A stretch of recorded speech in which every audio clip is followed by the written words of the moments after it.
Hindi naman po kasi nawawala ng kaaway. Kahit saan kami pumunta, may kaaway kami. Ewan ko sa inyo kung wala kayong kaaway. Dahil kung wala kayong kaaway, hindi kayo kay Kristo. Ang tao po kasi pag naging kay Kristo, automatically nagkakaroon ng kaaway. Naniniwala po kayo ron? Kaya ko sinasabing pag ang tao naging kay Kristo, tiyak na magkakaroon po siya ng kaaway. Sa dahilan mga kababayan na ang nasa panig ng Diyos o nasa panig ni Jesus, meron po siyang kalaban. Agad siyang may kalaban. Pag pumanig ang tao kay Jesus o sa Diyos, meron po siyang kaaway. At ang pangunahing kaaway niya ay si Satanas. Nandun po yan sa 5:8-9 ng unang Pedro. Ganito po ang ating mababasa doon. Meron pong kaaway ang mga lingkod ng Diyos mula ng una. Ang inyong wikang kalaban na dyablo, gaya ng liyong umuungal, ay gumagala, humahanap ng masisila niya. Ang away pong ito ay hindi po kagustuhan natin na tayo'y makipag-away. Ito'y kagustuhan ng Diyos. Yung iba nagkakamali, akala mo pagka sa Diyos ka, banayad na banayad ka, mahinhing ka magsalita, at ikaw walang kalaban. Ganon nila mga pastor. Para bang pagka sa Diyos ka, napakaano mo, napakalumanay mo, hindi ka marunong magalit, ganon. Hindi nila alam, ang Diyos ang nagpundar ng away na ito. Pakinggan nyo sa Genesis 3, versikulo 15. Si Eva, at nahulog sa pagsalangsang si Eva at si Adan, merong ganitong sinabi ang Diyos dun sa ahas. Pakinggan nyo po. At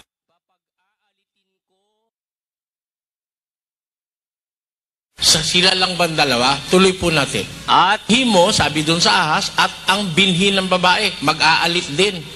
Kaya yun hong pagkakaalit sa pagitan ng ahas at ng babae.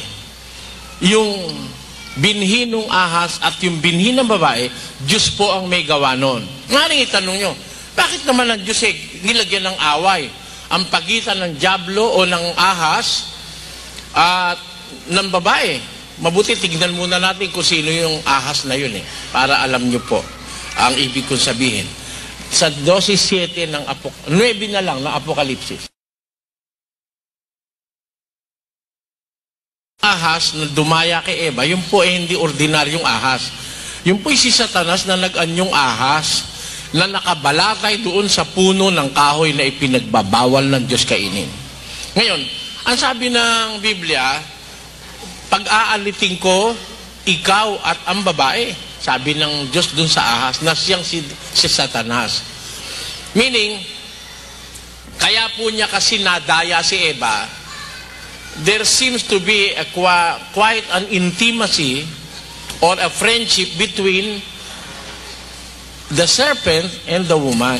Parang nangyari, nagkaroon ng intimacy o ng pagkakagaang ng loob ni Eva dun sa ahas. Dahil kung hindi ganon, hindi siya mapipersuade, hindi siya matutukso ng ahas na kainin yung ipinagbawal ng Diyos. You can just imagine how powerful the pull of the devil against the word of God. Kasi ang Diyos ang may sabi, huwag kayong kakain yan. Kung hindi ba malakas ngayon yung hatak ng ahas? Diba? Sabi ng Diyos, magkakain kumain. Makikita nyo, maguguni-guni nyo, malakas yung hatak ng ahas kay Eva. Meaning, bago dumating yung kumain si Eva, parang maluwag na ang damdamin ni Eva sa ahas. Na hindi alam ni Eva na yun si Satanas. Kaya, nung makita ng Panginoon na dahil sa kawalang malay ni Eva ay nadaya siya ng ahas, diniretsa niya ngayon si Eva at saka yung ahas. Ang sabi niya, pag-aalitin ko kayo. Pag hindi po kasi nagkaroon ng pagkakaalit, lalabas, lagi na lang magkakampi si Eva at yung ahas, at saka yung kanyang binhi, at saka yung binhi ng babae, lalabas lahat ng tao makakasundo ng demonyo. Mangyayari, lahat ng tao sasama. Di ba? Para mapigilan ang pagsama ng tao, kailangang magalit ang tao. Saan? Sa masama. Kaya naglagay ang Diyos ng away sa pagitan ng masama at mabuti. Yan po ang dapat nyo makita. Kaya kung halimbawa kami ang mabuti, tiyak na tiyak may dadatnang kaming kaaway dito. O kaya kung halimbawa kayo ang mabuti, tiyak na tiyak naman kaaway nyo kami dahil kami naman ang masama. Di ba ganon, mga kababayan? Yun ang primary analysis. Hindi pa natin alam kung sino sa atin talaga mabuti. Malay nyo, pare-pareho naman tayong mabuti. Sana. Malay nyo naman, pare-pareho naman tayong tarantado. Huwag sana. Ayun, ang ibig ko sabihin. Pero one thing is yun, meron ho talagang kaaway. Pag ang isa ay naging anak ng Diyos, ang isang tao, tiyak na tiyak may kaaway na agad siya. At yun si Satanas. Ngayon, bukod kay Satanas, meron po siyang lahi. Naglahi na yan Nanganak na si Satanas. At alam niyo ang pinanganak ni Satanas, mga espiritu. Mga espiritu namang napupunta sa mga tao. Ang tawag puro'y espiritu ng mga demonyo. Espiritu ng mga demonyo. Na yun po naman, ay sumasakay sa mga tao. Kaya meron ngayon siyang lahi, si Satanas. Nasa mga tao naman. Pakinggan niyo po sa 8:44 ng Juan.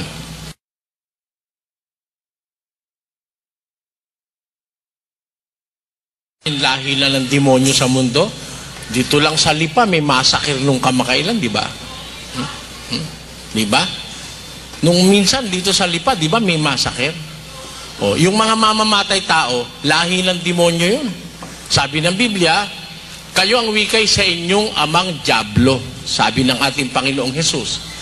Ang nais ng inyong ama, ang ibig ninyong gawin. Sabi niya, siya'y mamamatay tao. Ibig sabihin, pag ang tao'y mamamatay tao, sa demonyo yun. Yan po ang dapat yung pansinin. Ngayon papunta kami rito na nakikinig ako ng balita. Meron na naman daw isang batang 4 na buwang taon o 4 na buwang gulang. 4 months old. Ni-rape at pinatay. Gaano kasama yung gumawa nun, mga kapatid? Biro mo 4 na buwan, pagkawala-walang hiya. Meron akong alam na kapitbahay namin na rape aso, ang ni-rape. Aso. Mabuti na yun. Hindi ba? Kesa naman yung 4 na buwang gulang na bata. Ay, wasak daw yung pag-aari ng bata at punong-puno ng dugo, patay. Iniwang patay. Ano masasabi nyo sa klase nung ganong mga tao? Hindi ba yung mga sa demonyong mga taong gumagawa nun? Na hinahalay ang isang 4 na buwang gulang na bata? Kaya makakatiyak tayo sa mundong ito, marami na pong anak ng demonyo. Marami na. Marami ng mga taong sumunod na kay Satanas. Pakinggan nyo po ang sabi sa unang Timoteo, Kapitulo 5, ganito ang mababasa natin sa versikulo 15. Ang sabi ni San Pablo ay nagsibaling na sa hulihan ni Satanas. Kaya meron akong mga tao ngayon talagang mga followers of Satan, mga alagad ng demonyo, lahi ng demonyo. Yan ang sinasabi ng Biblia. At doon sa punto na yun, kung ikaw ay magiging sa Diyos, tiyak na tiyak magkakaaway kayo nung mga sa demonyo. Magkakontra kasi yan Mula pa po sa halamanan ng Eden, sinabi ng Diyos, papag-aalitin ko kayo. Kaya lang, ang pag-aalit na ito hindi naman kagaya nung naiintindihan ng iba. Merong iba mga relihiyon, pumapatay ng kapwa. Ang kanilang pakikipaglaban, panlaman. Ang sabi naman ni San Pablo sa 6:12 ng Galacia o ng Efeso, pakinggan niyo po. Sapagkat ang ating man at dugo, kundi sa Pablo, ang nilalabanan nila, hindi laman at dugo, kundi ang kalaban nila, yung mga namamahala ng kadilimang ito sa sanlibutan. Laban sa mga espiritu ng kasamaan sa dakong kaitaasan. Kaya po, tiyak na tiyak sa pag-uusap na pampananampalataya, talagang may magkakalaban. Hindi lang kung minsan magkamag-anak, minsan mag-asawa nga, naghihiwalay dahil sa relihiyon. Conforme po kayo ron. Meron kasing iglesia dyan sa tabi-tabi riyan. Pag hindi ka nila kamiyembro, galit sila sa'yo. Katunayan nga, pag nakapag-asawa, pilit kang iaanib at pag hindi ka umanib, hihiwalayan ka. Ganon. Kaya nga may relihiyon, pati asawa, pag mag-asawa na paghihiwalay. Pati magkakamag-anak na pagkakaaway-away ng mga relihiyon. Away sa laman ang ginagawa, pagtataniman, panlaman po yun. Sa Biblia, yung pong relihiyong sa Diyos, hindi naman ganun kung makipaglaban. Ang nilalabanan nila, yung mga maling gawain, yung maling aral. Ang katunayan yan sa 10:4 ng 2 Korinto, ganito po ang sinasabi. Po ni San Pablo, ang aming wikang pakikipaglaban, hindi laban sa laman, kundi sa harapan ng Diyos, may kapangyarihang gumiban ng mga kuta at ng bawat bagay na matayog na nagmamataas laban sa karunungan ng Diyos. Yung mga maling haka, mga maling aral, mga turong hindi tama, yun ang nilalabanan ng mga apostol ng ating Panginoong Hesus. At nung araw, kung maaalaala nyo mga kababayan, ang mga mangaral ng Diyos, pinatay. Pinagpapatay sila. Bakit? Masasakit po yung sinasabi nila sa kanilang mga kaaway. Si San Juan Bautista, pinutulan ng leeg dahil tinamaan niya si Herodes. Nung sabihin niyang kayong mga mangangalon niya, mga lahi ng mga ulupong, naririnig siya ni Herodes. Si Herodes kasi mangangalon niya Ang kalon niya si Herodias. Yun naman ang may anak doon ang tawag ng Katoliko rin, kay Salome, na nung magsayaw si Salome, nagsayaw, nagandahan si Herodes. Sabi niya kay Salome, sige, kahit anong hilingin mo, kahit kalahati ng kayamanan ko, bibigay ko sa'yo. Binulungan siya nung ina na si Herodias. Nakalon niya ni Herodes. Ang hingin mo yung ulo ni Juan Bautista. Ayan. Walang nagawa si Herodes, kundi ipapatay si Juan Bautista. Inilagay yung ulo niya sa isang plato. Ayan. Ba't niya nagawa yon? Ba't siya kinagalitan? Kasi tinamaan niya ang relasyong immoral ni Herodes kay Herodias. Ayan. Si San Esteban po, nakipagdiskusyon sa mga maling aral at turo ng kanyang panahon, binato siya hanggang sa mamatay. Si Kristo, dahil sa pagpuna niya sa sari-saring mga kamalian sa relihiyon, pinako siya sa krus sa kanyang panahon. Ngayon, yung mga mangangaral na kilala nyo, may babatuhin kaya dyan? Wala, hindi man nagsasalita na masakit Kaya, hindi naman mapapatayan dahil sa pagsasalita ng totoo, hindi. Baka mapatayan dahil hold upin dahil maraming pera. Pero magsasalita ng masakit. Hindi ko nyo maaasahang magsalita ng masakit yung mga manluloko Alam nyo kung bakit? Pakinggan nyo sa 16 ni Judas. Ganito po nakasulat.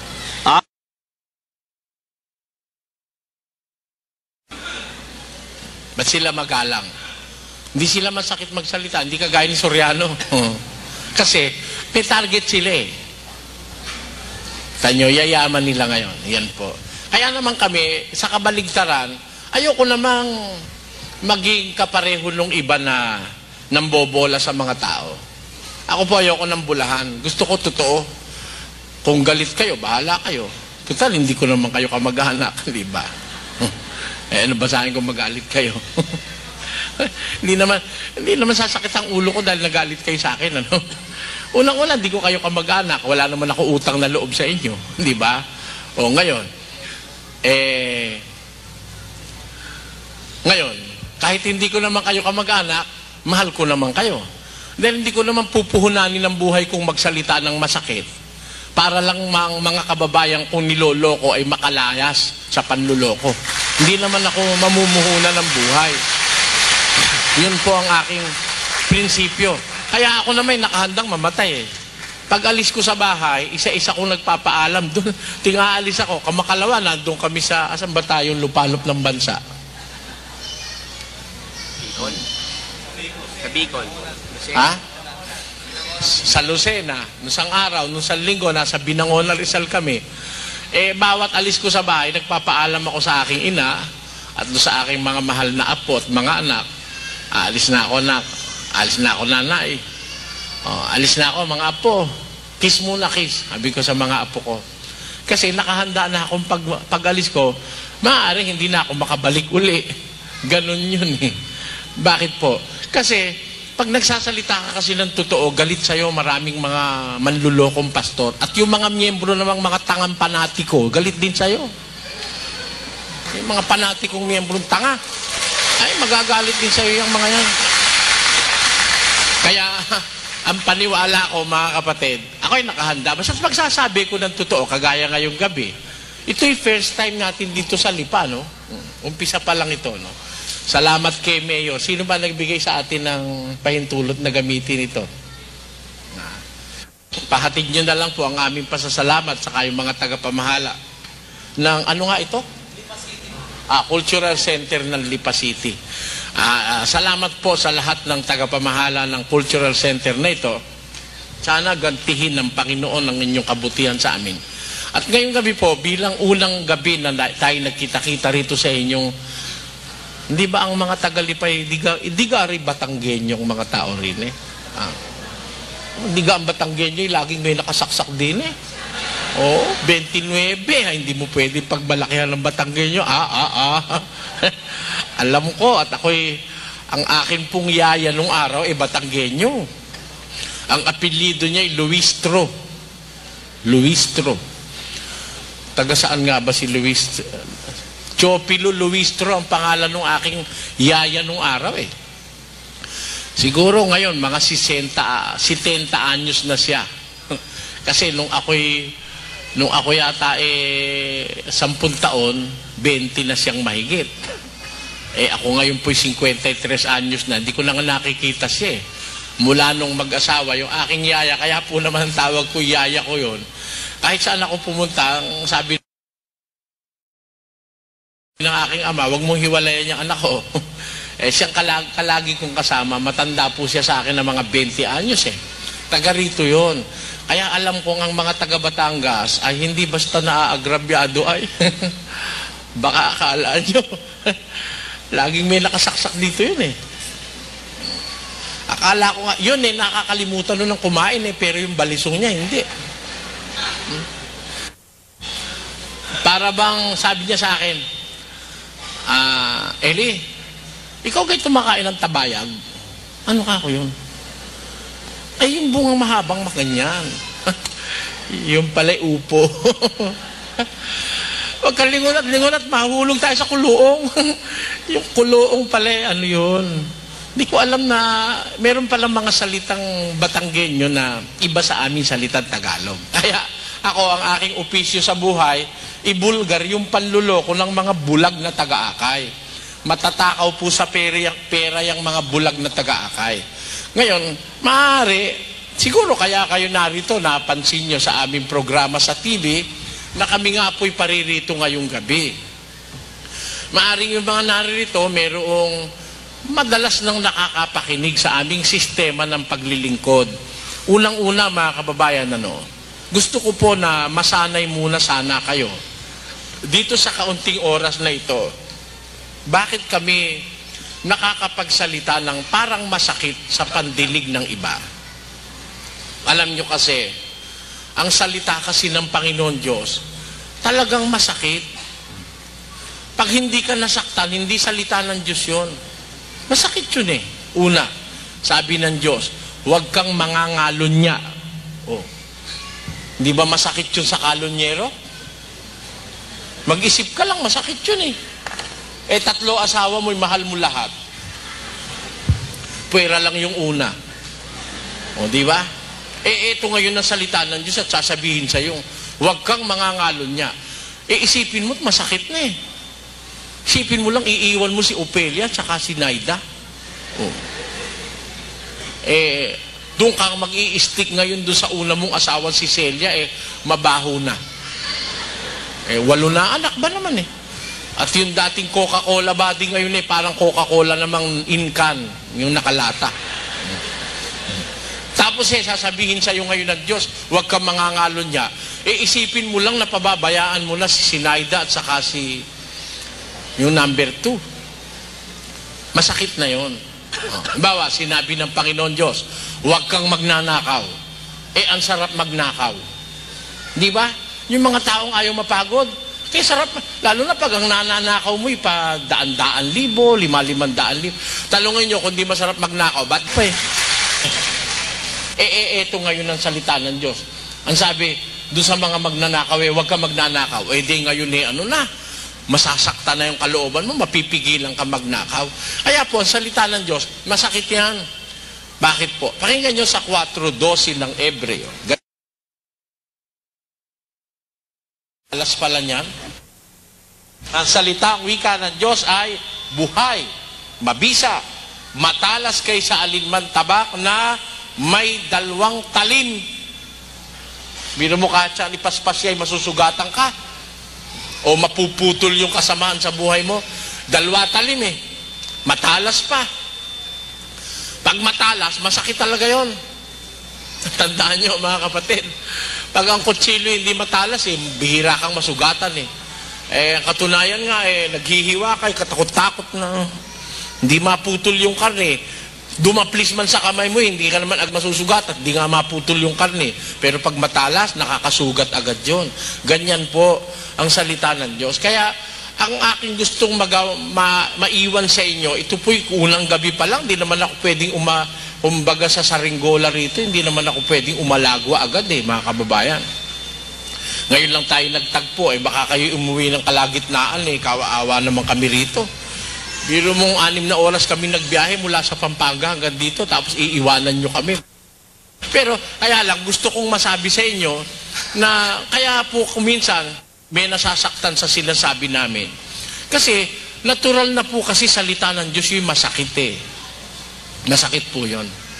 Alam nyo, nung ang si Kristo nga nagsasalita, diretsahan pa, tinuturo pa ng kamay Tingnan ninyo, kukuha tayo ng mga masasakit na sinabi ng ating Panginoong Hesus sa mga kasamaan sa kanyang panahon. Sa 23 ni Mateo, ganito ating mababasa.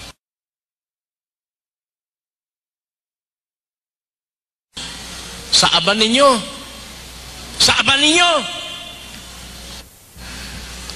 mga iskriba at mga pariseo, mga mapagpaimbabaw. Di ba?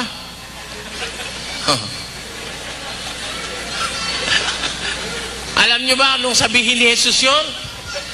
Sa aba ninyo, mga iskribas at mga pariseo, mga mapagpaimbabaw, sapagkat inyong nililinis ang labas ng kopa, dadapot sa loob, punong-puno ng mga maruruming bagay na kasuklam-suklam. Ang unang pagbasa sa laman ng kopa, dapat sa Diyos, sa laman ni Jesus yun, sa aba ninyo, mga taga-akay na bulag, mga mapagpaimbabaw, sinasala ninyo ang lamok, pinalulusot ninyo ang kamelyo. Sira. Anong klaseng salaan ang dala nun? Bakit? Biro mo nakalusot yung kamelyo, nasala ay lamok.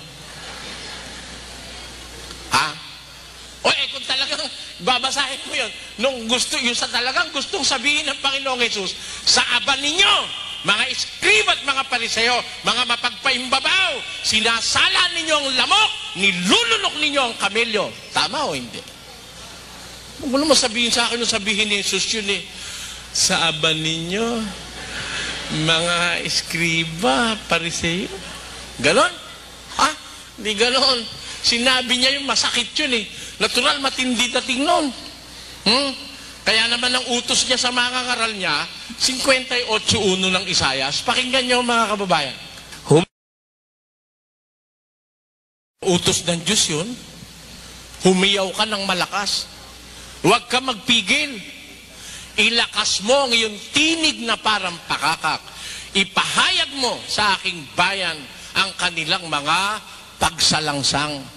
Ganun ang gusto ng Diyos kasi sabihin mo yung mga kasama ang ginagawa para ang tao makapag-isip, na hindi tama yung ginagawa. Saan kayo nakakita, nanghihilot na ang ugat na nalinsad yung ugat, halimbawa, o kaya buto. Ang ginawang hilot ganon.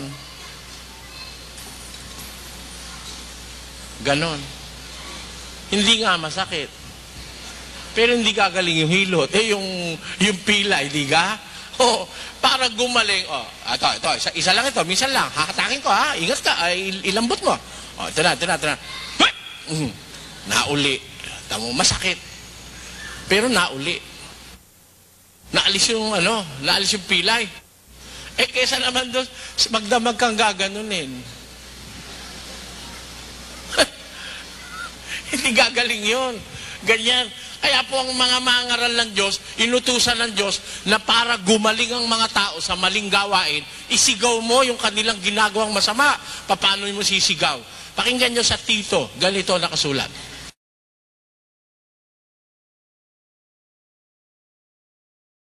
Tinungaling, sabi ni San Pablo, mga masasamang hayop. Anong sabihin kaya ni Pablo ito? Ang mga taga-Kreta, mga sinungaling, masasamang hayop. Ganun ba? Hindi ganon. Ulitin mo nga, kapatid na Willie. Katangian ng katarantaduhan nandito pala sa mga taga-Krete. Mga sinungaling, masasamang hayop, matatakaw, mga tamad. Anong sabi ngayon ni San Pablo? Tuloy ang basa. Ang patutong ito ay may kabagsikan. Bagsikan mo. Bakit? Para gumaling. Mga tarantado yung taga-Krete. Di ba? Mga masasamang hayop, matatakaw, mga tamad, mga sinungaling. Dahil dito, sawayin mong may kabagsikan sila upang sila'y magpakagaling sa pananampalataya. Sa puntong yan, ipinakikita ko lang po sa inyo, mga kapatid, na kung ikaw sa Diyos na nangangaral ka ng salita ng Diyos, hindi pwedeng yung salita ng Diyos na mabagsik, banayarin mo. Hindi pwedeng yung salita ng Diyos na malakas, pahinain mo. Hindi pwede naman yung salita ng Diyos na mapakla, mapait, patamisin mo. Mali yun. Hindi ka po sumusunod sa Diyos noon. Para makasunod ka sa Diyos, pag sinabi niya sumigaw ka, sisigaw ka. Pag sinabi niya sabihin mo yung masakit, sasabihin mo yung masakit. Hindi po pwedeng yung masakit babanad-banayarin mo at bubulahin mo mga tao para magbigay lang ng abuloy. Huwag ganon. Pag sinabi ng Diyos, diretsahin mo, didiretsahin mo. Ang katunayan, pakinggan nyo sa 26:2 ng aklat ng Jeremias. Ganito ating mababasa. Awal ng Diyos pala yung kanyang salita, yung kanyang paraan, bawasan natin. Basta sinabi niya, sabihin mo as it is. Kung paano niya gustong sabihin mo, ganun mo rin sasabihin. Sabi kasi sa Biblia, huwag kang magbabawas kahit isang salita. Pati manner mga kapatid, pati yung paraan ng pagsasalita, itinuturo, sawayin mong may kabagsikan sila upang sila'y magpakagaling sa pananampalataya, sabi ng mangangaral ng Diyos ng una. Kaya po, sa puntong ito, gusto ko lang kasing magamot yung masyadong paninirang ginagawa sa amin ng iba, na kami raw masakit magsalita, masama raw bunganga namin. Hindi po totoo yun. Ang masama, yung ginagawa ng mga pastor, sinasabi lang naman namin yung masamang ginagawa nila. May batayan ba ako? Pero nasa Biblia po yung ginagawa ko si Kristo nga nung magtagubilin sa mga apostol, mismo si Kristo, ang sabi niya, huwag kayo maduduwag Sabihin niyo yung pakinggan niyo, basahin natin. Sa Mateo, ang sabi niya, yung sinabi ko sa inyo sa dilim, sabihin niyo sa liwanag. Yung narinig niyo sa akin sa bulong, isigaw niyo sa mga bubungan. Huwag kayong matakot. At huwag kayong mga takot sa mga Huwag kayong matatakot doon sa pumapatay ng katawan, sabi niya sa kanyang mga apostol nung una. Basta't pinagsasalita sila ni Jesus, huwag kayong matatakot. Sabihin niyo yung dapat niyo sabihin. Bakit? Sapagkat walang bagay na natatakpan na di mahahayag at walang bagay na natatago na di malalaman o mabubunyag. Kaya po, kailangan ibunyag talaga yung mga kamali at katiwalian sa relihiyon para po ang tao makapag-isip. Tingnan ninyo, sa awa ng Panginoon Diyos, nung una kaming pumunta rito sa Lipa City, may diskusyon kami noon sa saksi ni Jehovah. Saan ba tayo? Isimbahan yata yung pinuntahan natin dito nun sa Lipa Siguro mga 10 taon na po nakakaraan nun. Nung unang pumunta kami rito nagbasa lang ako ng ng medyo masakit-sakit May nagalit sa kahabaan ng panahon, tingnan ninyo. Ngayon, pagpunta ko uli rito, hindi pa ako nagbabasa ng masakit, may nagagalit na yata. Di ba? Talagang gano'n Wala kang magagawa. Yun na talaga ang pangyayari. Matatapos na mundo, ganun talaga ang pangyayari. Kailanmat may magsasalita ng totoo, merong galit dahil merong tao ayaw ng totoo. Nagbasa lang ako ng ng medyo masakit-sakit May nagalit sa kahabaan ng panahon, tingnan ninyo. Ngayon, pagpunta ko uli rito, hindi pa ako nagbabasa ng masakit, may nagagalit na yata. Di ba? Talagang gano'n Wala kang magagawa. Yun na talaga ang pangyayari. Matatapos na mundo, ganun talaga ang pangyayari. Kailanmat may magsasalita ng totoo, merong galit dahil merong tao ayaw ng totoo. Sige, tutul kayo, may tao ayaw ng totoo. Meron tao gusto binubula Yun pangit nga Ang ganda mo. Totoo?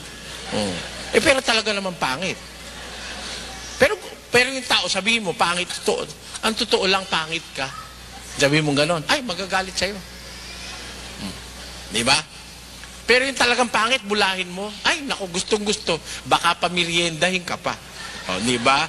Minsan meron tao ganun Ayaw nila ng totoo, gusto nila hindi totoo.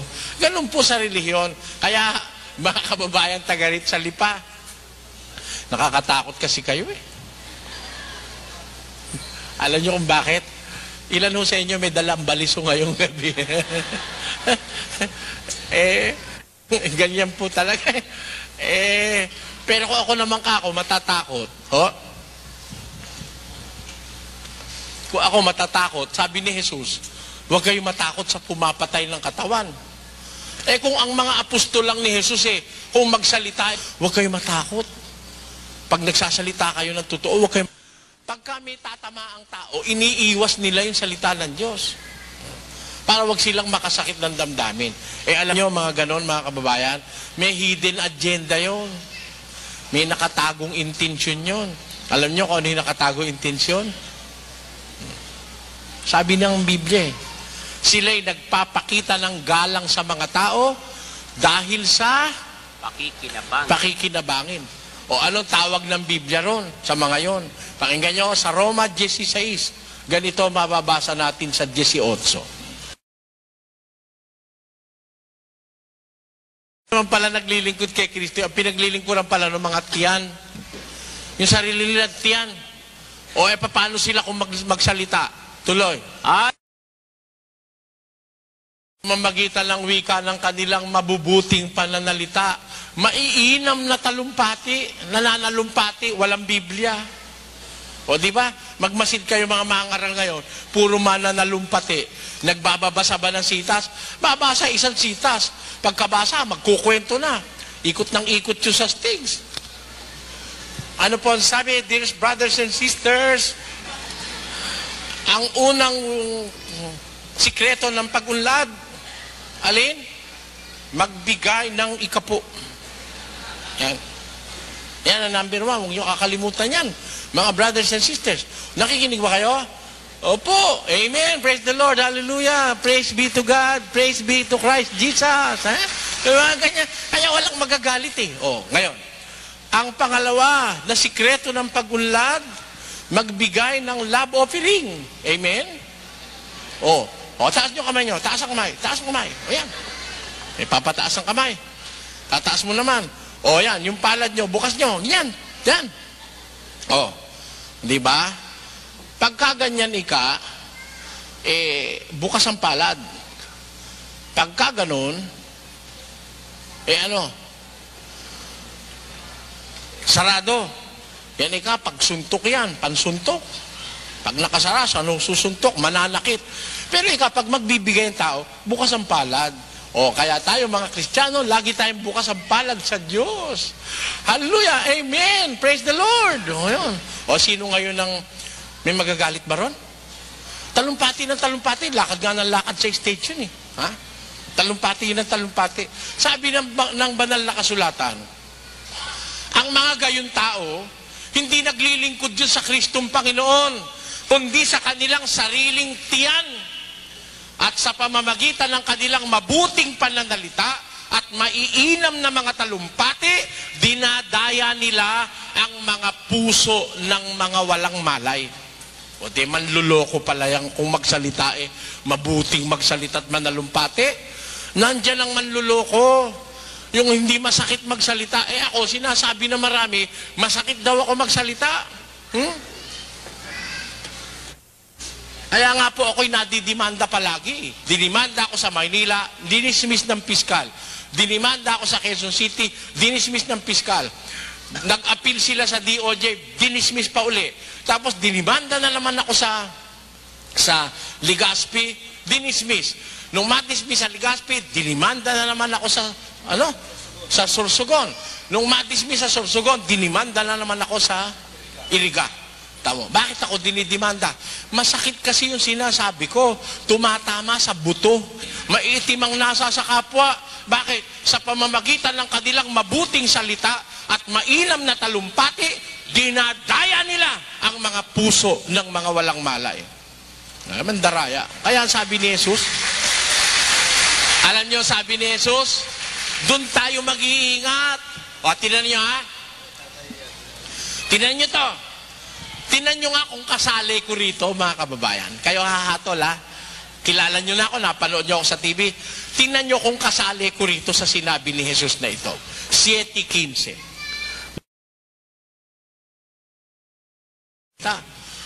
Sino ba yung mga bulaang propeta? Tuloy. Yung palang bulaang propeta, kung lumapit sa tao, maamo. Maamo damit tupa Kaya maamo Parang kordero. Brothers and sisters,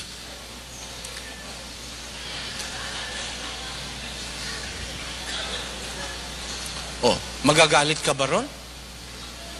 Wala namang nakakagalit doon sa ginagawa kahit na matapos na lahat ng misa at lahat ng seremonyas, wala kang ikagagalit. Mabanayad na banayad, kumilos. Di ba?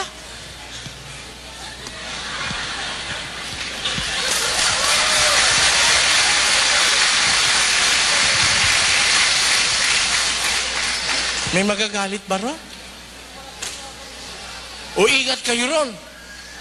Sabi ni Jesus, ang mga bulaang propeta, kung lumapit, nakadamit tupa. Maamo. Pero sa loob, lobong maninila. Kasali ba ako ron? Hindi naman ako maamo kung lumapit sa tao Nag-uumpisa pa nga lang, nang aatake na ako nung amo-amo. Kaya sigurado ko hindi ako kasali ron Kaya matalino lang kayo, maintindihan nyo naman yung sinabi ni Jesus di ba? Ang mga bulaang propeta, yun ang kung magpakita sa tao'y maaamo. Magiliw, lagi nakangiti, parang kandidato, kamay dito, kamay dun.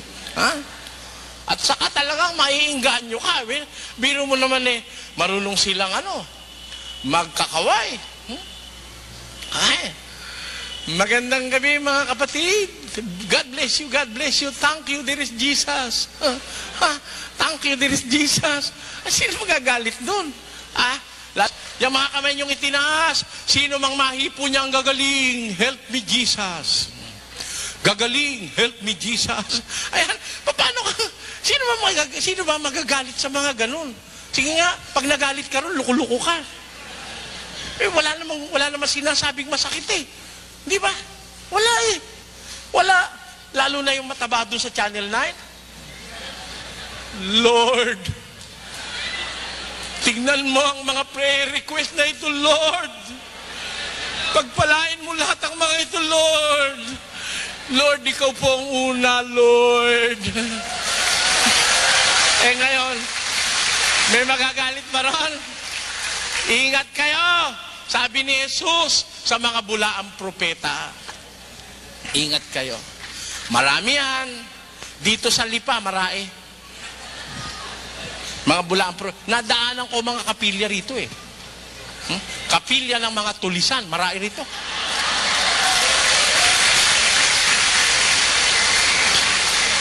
Ngayon, kung di kayo mag-iingat, mga kababayan, kawawa naman kayo. Alam nyo, sa relihiyon, masela na usapan yan. O baka kayo nagtutulog-tulugan sa relihiyon, kakamali kayo. Maselan yan. Ang puhunan dyan, kaluluwa. Tandaan nyo. Ilan ang kaluluwa natin? Isa lang. Mawalan ka ng asawa, pwede kang mag-asawa uli. Tama o hindi?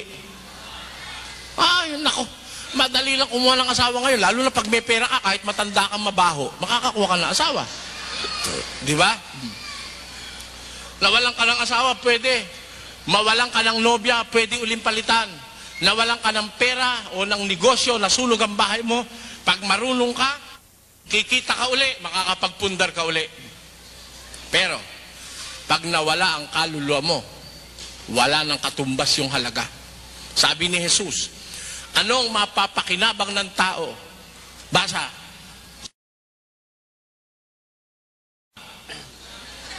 Hindi. Bagay, buong lipa lang ang iyo, okay na. Di ba? Pero, ano mapapakinabang ng tao? Makamtan niya man ang buong sanlibutan at mapapaham itutumbas kahit buong sanlibutan, hindi katumbas ng buhay mo eh. Ninyo, mas mahalaga ang buhay kaysa sa buong sanlibutan. Kaya pag yan ang napahamak, awa-awa ka naman. Hindi mo na maibabalik. Kaluluwa, pinag-uusapan dyan. Buhay. Negosyo, kikitain mo pa yan eh. Pera, kikitain mo pa yan eh. Ha? Nobya, makakakita ka uli. Kahit nga asawa eh. Hindi na ako makakakita. Talagang mahal ko misis ko, sabi niya. Oo nga, pero lilipas din yan. Oh, di ba? Tatanungin niyo mga sarili niyo. Kahit naman gaano kamahal mo talaga asawa mo, lumilipas din yun eh. Pagka nga matanda na eh. Kami para na lang kami magkapatid, ano? Ha? Pagkasawa na doon sa misis niya, kinakalabit, pagod! Praso lang. Matulog ka nga. Sabi ko, ayaw na. Ayaw na kay misis. Pero palagay ko, iba ko kakalabit. Ay, gustong gusto. Di ba?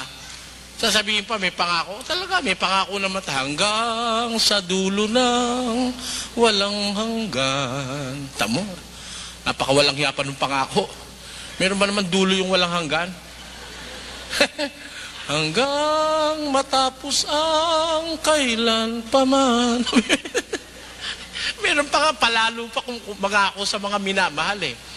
Wari ko ba, sabi nila, pag-ibig ko sa'yo'y langit ang kapantay. Sayang at hindi mo nalaman ang aking pag-ibig. Ay ano? Yung isa langit ang kapantay, siya naman. Wala. Di mataas pa sa langit. Tingnan mo yan. Pero yung ba totoo? Ha? Totoo ba yon? Totoo lang yung pag bata-bata. Pag nagkaanak na ng 7, ayaw na eh. Kaya nga nang bababae na si Mister eh. Si Mrs. naman, tumetsyempo, pag wala si Mister, nagpapalukob kay kumpare. Ganun naman yan. Di ba? Kumpare, masarap sa atay ng pagi, sabi ng mga kawikaan. Nako, kaya yung, alam ko na kasi ang takbo ng buhay ng tao eh. Pag ang tao walang takot sa Diyos, hindi ho imposibleng gumawa ng masama ang babae sa lalaki at ang lalaki sa babae. Pareho lang naman tao yan eh. May kanya-kanyang kahinaan. Maliban na lang natamnan ng takot sa Diyos ang puso ng isang tao. Kaya hindi ako naniniwala doon sa mga pangako ng tao. Pagkatao rin lang ang mga ngako, sabi ng Biblia, basa 17:5 ni Jeremias.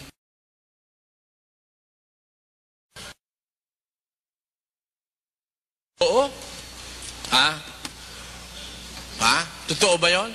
Totoo lang yun pag bata-bata. Pag nagkaanak na ng 7, ayaw na eh. Kaya nga nang bababae na si Mister eh. Si Mrs. naman, tumetsyempo, pag wala si Mister, nagpapalukob kay kumpare. Ganun naman yun. Di ba? Kumpare, masarap sa atay ng pagi, sabi ng mga kawikaan. Lako, kaya yang, alam ko na kasi ang takbo ng buhay ng tao eh. Pag ang tao walang takot sa Diyos, hindi ho imposibleng gumawa ng masama ang babae sa lalaki at ang lalaki sa babae. Pareho lang naman tao yan eh. May kanya-kanyang kahinaan.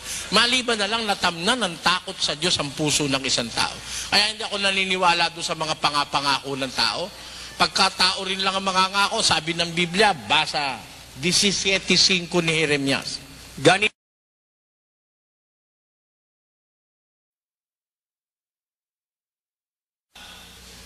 Mag-isip ka. yung kalaban na diablo na gaya ng leyong umuungal ay gumagala na humahanap ng masisila niya. Ano gagawin mo sa Diyos? Labanan ninyong matatag sa inyong pananampalataya. Lalabanan. Magsisalangsang kayo sa diablo at tatakas siya sa inyo. Kita nyo, tatakas siya sa inyo. Doon lang tatakas pag nilabanan mo siya. Ano ang panlaban sa demonyo? Yung pananampalataya.